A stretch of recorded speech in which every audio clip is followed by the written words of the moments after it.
Another one that has to get done. I'm halfway through doing this. I don't know if I can fit anyway, that's a different story. The diff cover has to happen. There's no fluid in it. It's not sealed. It's not filled. The axle's done, other than the brakes, so I don't have to reopen it. So it's time to seal off this cover and everything else, and this has the nice supports in it. B&M cover. What I want to do for no reason is put a differential temp sensor in, I believe. For fun, it's just something I have never seen data on and kind of want to do it because I can, because I have like a million inputs. So part of me is like, man, that differential temperature is hot.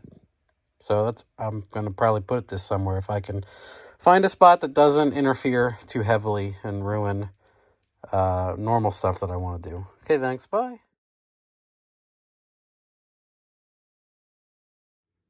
All right, we ruined it already, drilled a nice hole in it.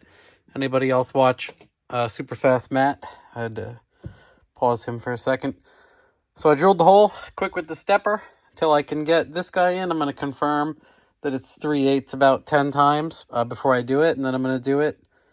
Yeah, I like to use the stepper because every time, I even have charts people sent me and I look online. They're like, use this size bit and this size tat. It doesn't ever work for me. So I just slowly go down until this fits, but obviously won't get stuck and explode, and continue from there.